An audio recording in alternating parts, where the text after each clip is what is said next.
สบายดีทุกคนมื้อนี้มีโอกาสได้มาเที่ยวสโนว์เนาะก็ถือว่าการเดินทางบ่ค่อยไกลปานใด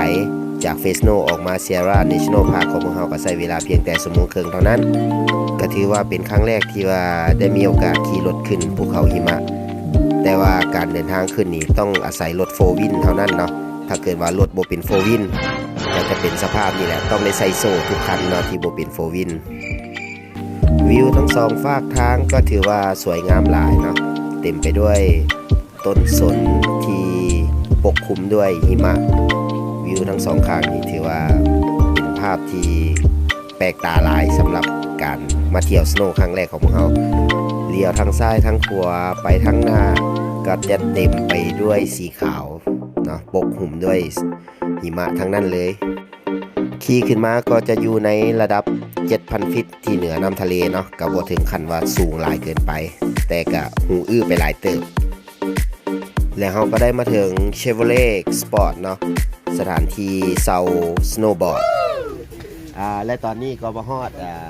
Chevrolet เนาะแม่นเขาเอิ้นว่าหยังบอนที่สถานที่กับเจ้าจะเซาสโนว์บอร์ดเนาะเดี๋ยวเราเข้าไปข้างในกัน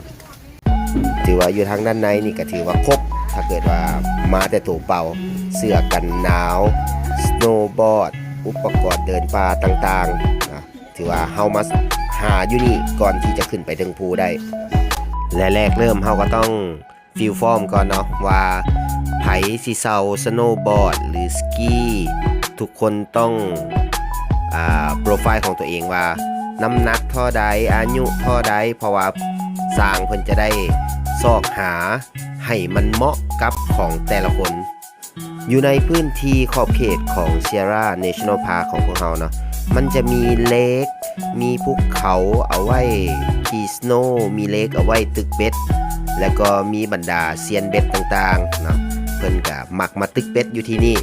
อุปกรณ์การตึกเบ็ดทรายเอ็นมากเบ็ดเหยื่อต่างๆก็สามารถซอกหาได้อยู่ที่นี่เพื่อที่จะไปตึกเบ็ดอยู่ที่เลคนั่นคือโอกาสหน้าที่เราจะมาในการตึกเบ็ดเทื่อนี้ขอขี่สโนว์ซะก่อนเนาะ เพื่อรอถ่าคิวเฮาก็เลยถือโอกาสออกมาถ่ายเอาวิวอยู่หน้าห้านนี่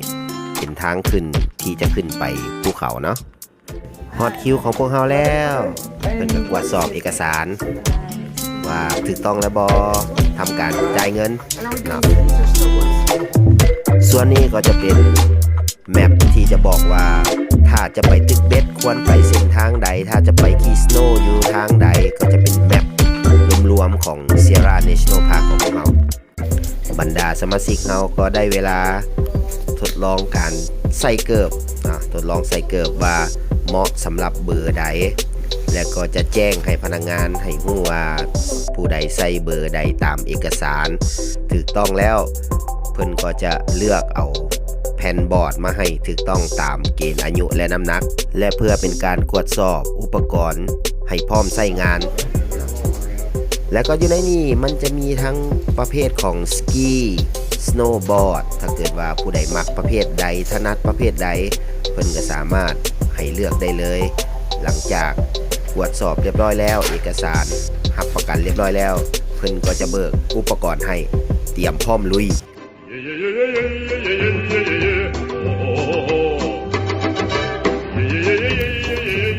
โอเคทุกคนต้องรับผิดชอบอุปกรณ์ของตัวเองเตรียมเอาขึ้นรถเตรียมพร้อมออกเดินทางต่ออีกประมาณ30 นาทีก็จะถึงเป้าหมายลุยยิงใกล้ฮอดจุดหมายเท่าใดรู้สึกว่าวิวยิงงามขึ้นเรื่อยๆหิมะก็หนาขึ้นเรื่อยๆเนาะวิวสองฝากทางแล้วก็เลี้ยวไปข้างหน้านี่รู้สึกว่างามหลายขาวไปหมดเลยวิวค่อนข้างงามหลายและเฮาก็มาฮอดจุดหมายปลายทางจนได้China Peak Resort อยู่ในของ Sierra National Park สำหรับมื้อนี้ก็จะเป็นวันอาทิตย์วันที่1ของเดือนมังกรขึ้นมื้อปีใหม่คนก็ถือว่ามาลิ้นหลายรถค่อนข้างหลายต้องได้ซอกหาบอนจอดรถนี่ก็ถือว่าใช้เวลาหลายเติบและแล้วก็มาถึงที่หมายจนได้นะโอ้ใช้เวลาการเดินทางอยู่ประมาณ1 ชั่วโมงป่าย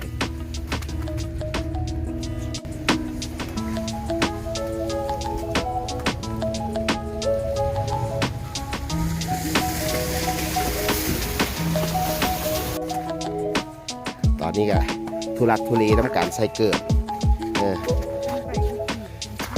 เขาก็ยุ่งยากขึ้นกันเพื่อที่ใส่เกิดนี่จนเมื่อยหนึ่ง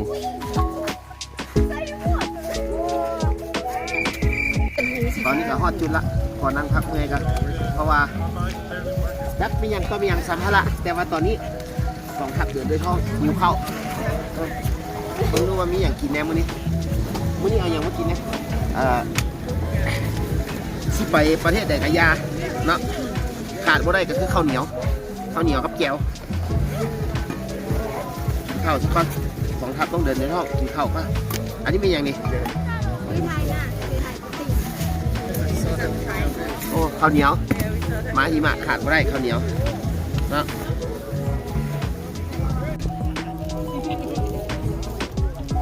เอาลุยเลยอันนี้ไปใส่บ่ได้ขาดบ่ได้เนาะข้าวเหนียวจีนซีนทอดขาไก่ส้มแก้วบักเพชรกองทัพต้องเดินในท้องบ่ไหวเมื่อยแห้งได้คนละปั้นนั่งเย็บบรรยากาศมันไปรอดแบบนี้นะ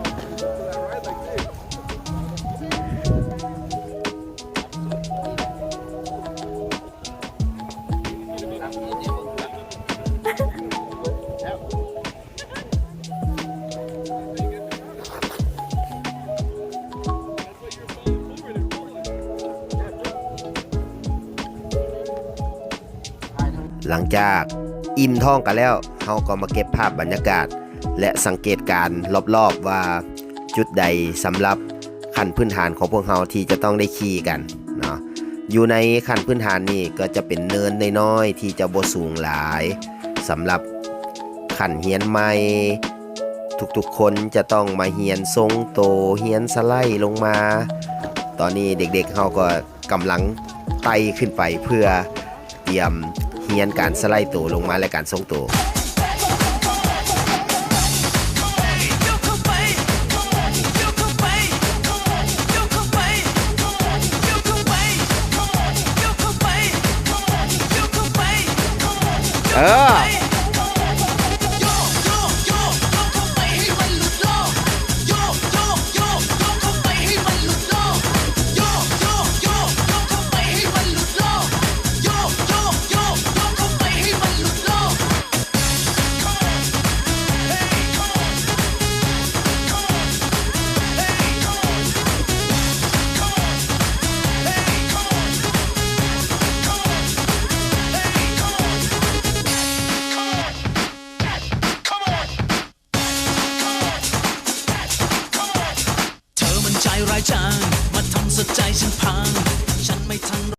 ในจุดนี้ก็จะเป็นทางลงของบรรดา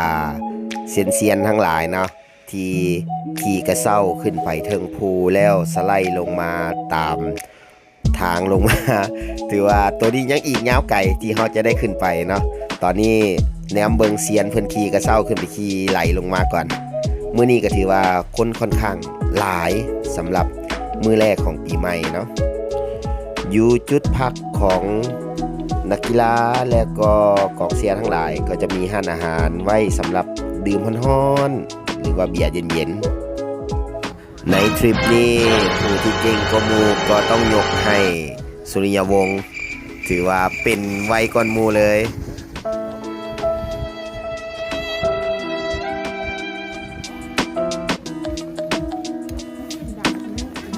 ใส่ขอสัมภาษณ์สุริยวงศ์เนี่ยเป็นยังไงสุริยวงศ์มันบ่มันแต่มีคนขี่บ่เป็นแล้วก็ล้มตลอดเป็นไผ่นี่ว่าผู้นี้ว่าเพื่อนนั่งอยู่โอ้ผู้นั่งอยู่นี่เนาะและก็ก่อนกลับก็ต้องเป็นธรรมเนียมเก็บภาพบรรยากาศประทับใจความทรงจำที่มีโอกาสได้มาเที่ยวครั้งนี้กับครอบครัวไปใส่ก็ได้ขอแต่มีครอบครัวลูกเมียนั่นคือความสุขสุดยอดแล้วขอขอบใจทุกท่านที่รับชมและติดตามกันตลอดมาขอขอบใจ